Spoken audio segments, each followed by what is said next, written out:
First, it was Maharashtra. Now, ban-itis has travelled across to Rajasthan, where the Vasundhara Raje government has banned meat as well. Also, a High Court order in Jammu and Kashmir ordered a ban on beef. The opposition is furious. People on the street are saying, it's my plate, it's my choice. Why not ban bans instead?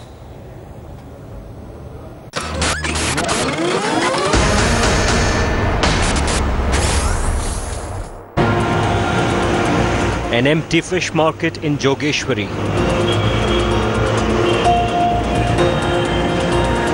Closed meat shop in Andheri. And MNS workers defiantly selling chicken in Dadar speaks volumes about the magnitude of the meat ban controversy.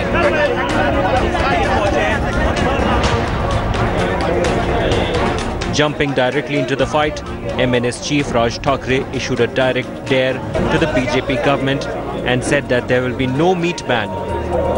Also needling the government by saying it's Maharashtra and not Gujarat.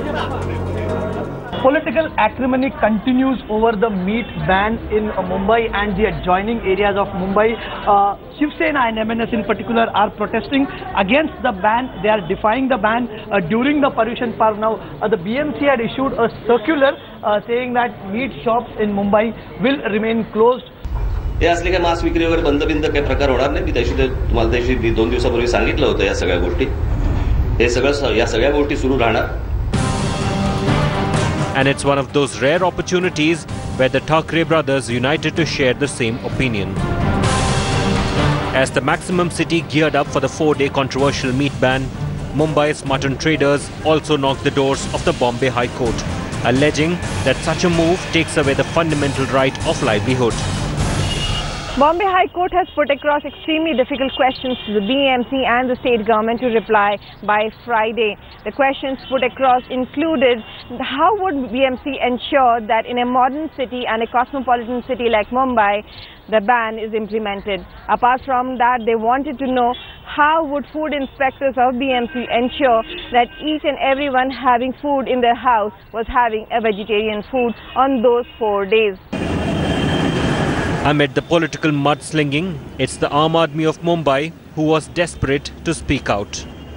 Well, as it's a democratic country, I don't feel there's a necessity of imposing a ban. That is what I feel. I don't buy this entire thing because nothing should be forced on people. And if you talk about this because of a religious cause, if our government has decided to go about it, I think it's completely ridiculous. But this controversy has a past that's marred with hypocrisy.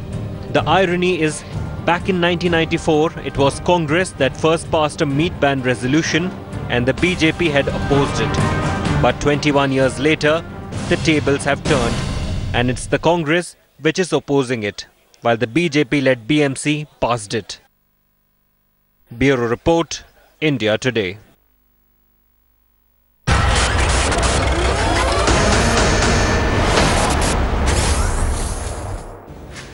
The government makes no effort to try and ban the potholes that cripple Mumbai.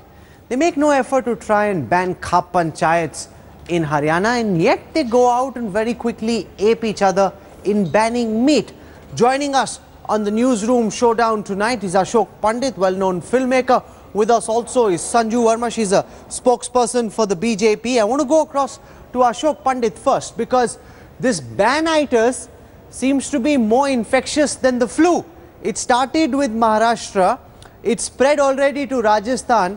Tomorrow it could spread even further to Haryana, to Chhattisgarh.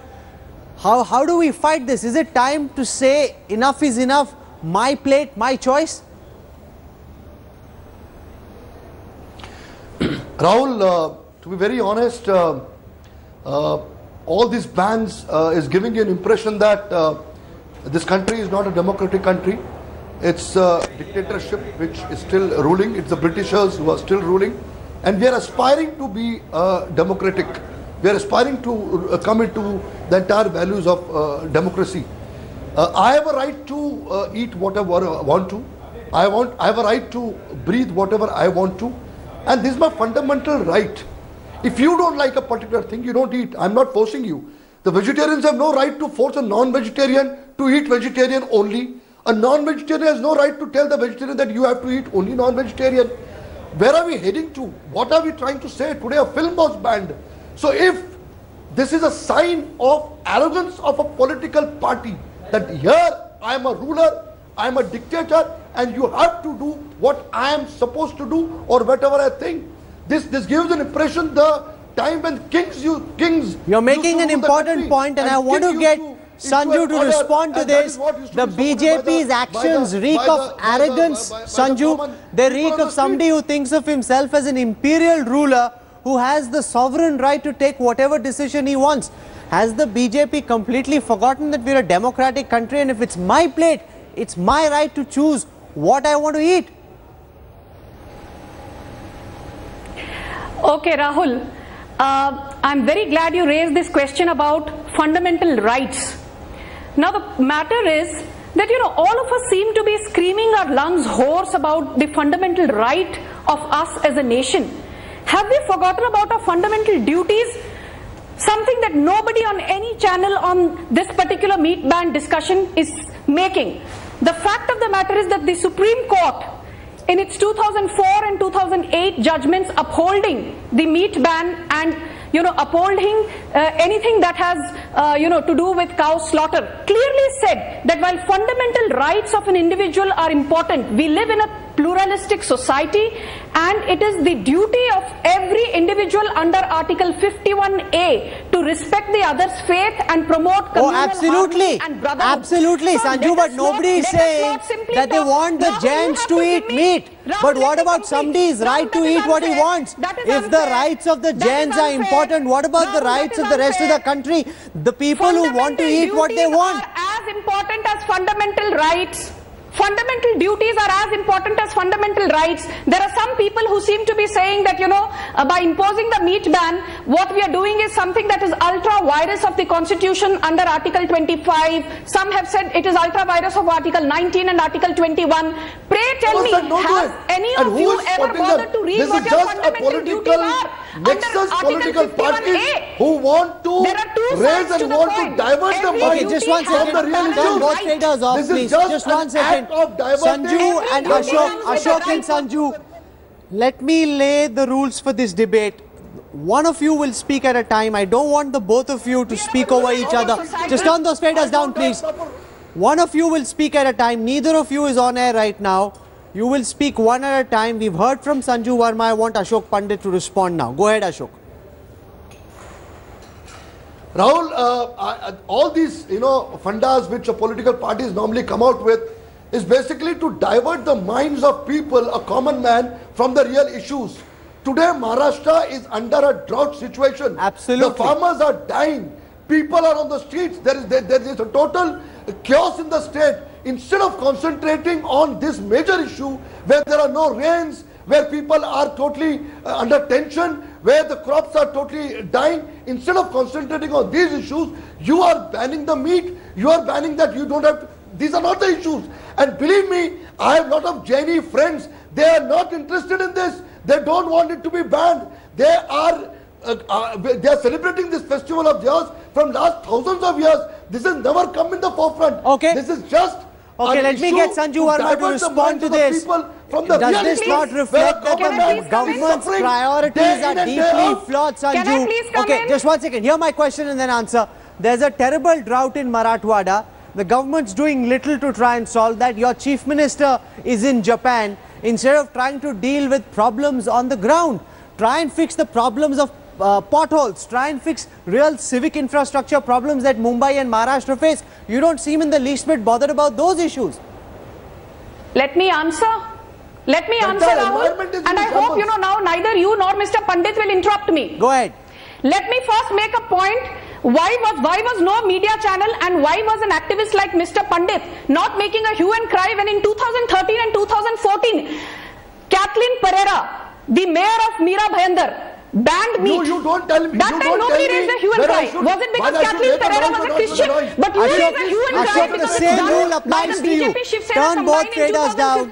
Ashok, the same rule must apply to you. When Sanju is speaking, let her speak. You know, we don't like it when guests start shouting at each other. Nobody can be heard. The anchor gets deaf. The viewers don't like it. One at a time. Let Sanju complete her point. Then I'm coming to you, Ashok. Go ahead, Sanju. Yes, Mr. Pandit, please let me have my say. Now, now that you spoke about the Marathwada drought, let me tell you, Rahul, this is something that needs to be, clearly and categorically conveyed by powerful media houses such as yours. It is for the first time in 30, 40 or 50 years that the Maharashtra government, I'm not saying they are doing it for sure, but they are exploring it, which itself is a very bold move. They're exploring banning the sowing of sugarcane till the onset of next monsoons in 2016, because it has been amply evident from the work done by NGOs and various studies that the reason for the Marathwada drought is not simply that of deficient rainfall, but it is because farmers have opted to shift out of traditional crops like jawar, bajra, millet and groundnut, which is what they used to sow till 2006, to now sowing cotton and cash-rich crops like sugarcane. And do you know, to crush 1 ton of sugarcane, you need 400 liters Try and deal of water, with some of those problems. You need, just 1 second, Sanju. Try and deal with those issues. There is clearly an agrarian crisis. Instead of dealing with those issues, you're more keen on imposing. No, but the problem here, 1 second, both faders down, please. Both faders down.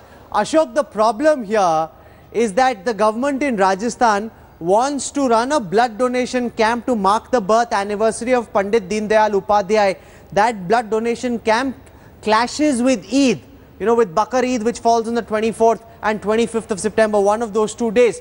Do you see over here a larger attempt being made to try and take away the rights of people to choose? My plate, my choice. If I want to take a Bakar Eid off, I get to take a Bakar Eid off. The government doesn't need to play nanny. Yeah, absolutely right. See, my contention as a citizen of this country now is allow people to live the way they want to live. Allow people to celebrate the festivals the way they want to. Allow people to breathe fresh air. Allow people to feel that they are living in a democratic country. Please, for God's sake, remove from your mind that you are a king who's ruling your own, darbar. Remove that thing from your mind. If people are there who are supporting you, who have brought you to power, people are there who are respecting you, respect their emotions. Please allow them to live like a person who's living in a democratic country. Don't jail them with your thoughts. Don't, force them with your thoughts. I'm not going to listen to you just because you are my leader or you are the politician of this country or you are so-called the chief minister of this country. I will live the way I want to live. I will eat the way I want to eat. I will breathe the way I want to breathe. And this is given to me by the constitution of this country. Period. Those are important, powerful, passionate words, and I'm going to let those be the last words. Because if it's my plate, it's my choice. If there's something you wish to ban, bans instead. That's the most important thing. Sanju Verma and Ashok Pandit for joining me on the Newsroom Showdown tonight. Thank you very much. We quickly want to shift our attention to the other big story tonight.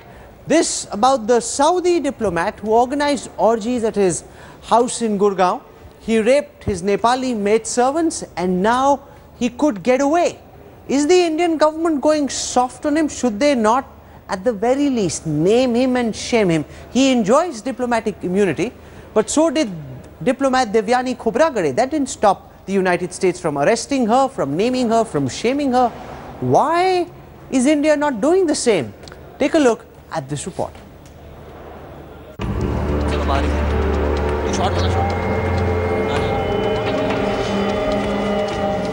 These two girls have endured a torment beyond imagination.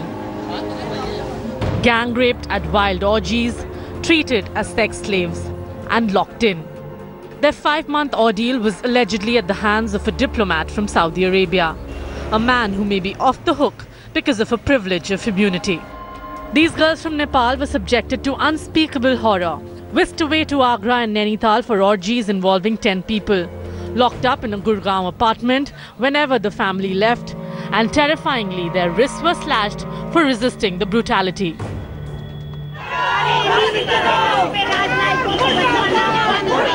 The atrocity sparked off high-pitched protests at the Saudi embassy in the capital as the accused diplomat fled from Gurgaon. the Saudi ambassador may be meeting the Ministry of External Affairs officials again to look at all the possibilities. The Indian side is, of course, requesting and asking the Saudi side to allow a probe into the matter. At this point, we also know that this diplomat has left his residence in Gurgaon and shifted here along with his family to the embassy premises. As more gory details tumbled out, New Delhi and Kathmandu escalated the matter with Riyadh, asking them to cooperate. Yeah, I'm happy. Sorry? Agenda, I thought, no, we just came here to know the Trafficked, exploited and gang-raped. Can the perpetrator of these heinous crimes get away on the pretext of protocol? With Maha Siddiqui and Smita Sharma in Delhi, Bureau Report, India Today.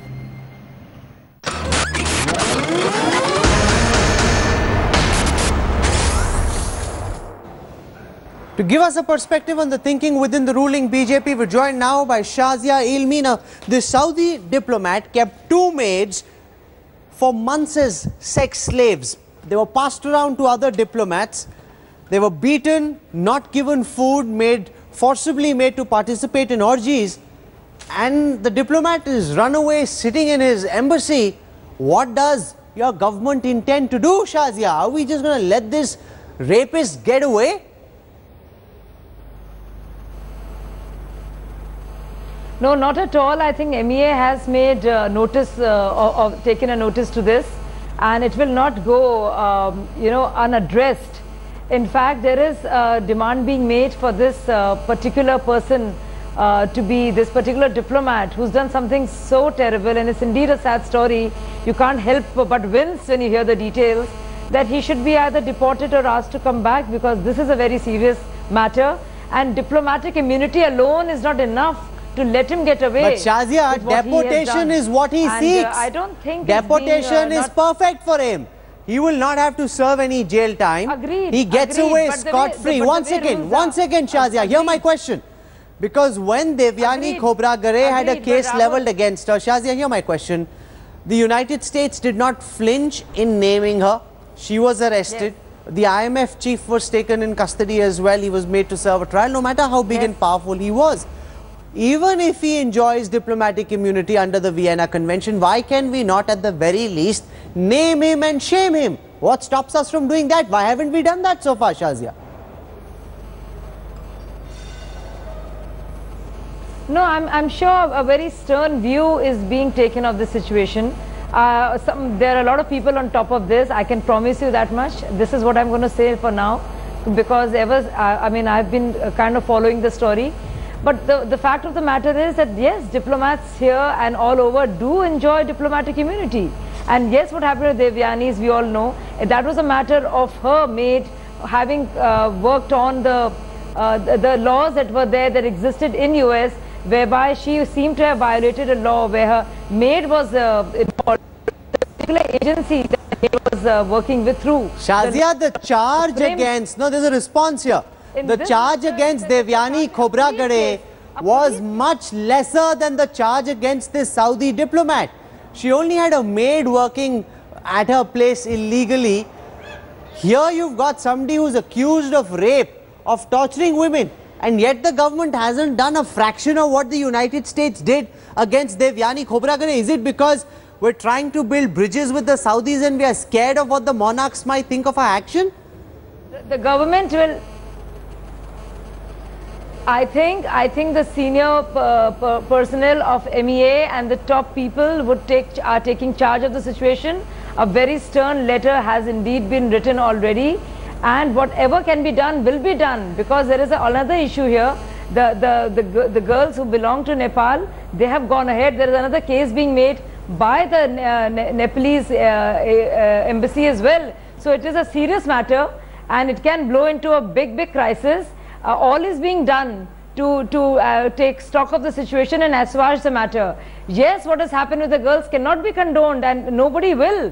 It cannot be done. No amount of diplomatic immunity can save. Why does the Prime Minister not pick up the phone, speak to the royal, speak to the king in Saudi Arabia and say, this is what my police is telling me, the charges against your diplomat are very strong, I urge you, as the leader of 1.3 billion people, to revoke the immunity of this Saudi diplomat. Why don't we make that effort? I think the minister concerned, Sushma ji, would take charge of the situation, is seized of the matter as of now. Even as we speak, a lot is going on in the MEA vis-a-vis this particular situation. It's not a small matter at all, and absolute consideration is being given to this matter. I can assure you of this. We will know more through what is being done about it. But I can promise you, Rahul, that it's not being taken lightly at all, and all that can be done is what I'm hearing from you so far, Shazia, are words. And of course, what I would like to see from the BJP is action. In the absence of action, those words count for little. The proof of the pudding will be if the diplomat is sent to custody, if he is investigated for his crimes, if he is punished for them, provided he is found guilty, of course. But if he is found guilty, he must be punished, and India must do what it takes. Show the kind of resolve the United States did. They didn't think about diplomatic ties with India. The law was violated, a crime far lesser than the crime this Saudi diplomat is accused of, and they acted. That's what a powerful government needs to do. Shazia Ilmi, for joining us in the newsroom tonight, thank you very much. I want to move ahead now and get you all the other big national news headlines that have made it to the newsroom tonight. A test has confirmed the skulls seized from a house in Puri in Orissa are in fact human. The police had seized 27 human skulls earlier this month. An Indian High Commission official on Wednesday visited Karachi to resolve the custody issue of a deaf and mute girl, Geeta. A Pakistani court had earlier rejected a petition to send Geeta back to India. A social worker from Maharashtra has filed a PIL against the water that is released from the dam for religious baths at the Kumbh Mela. The PIL was filed in light of the drought-like situation that's currently gripping the state.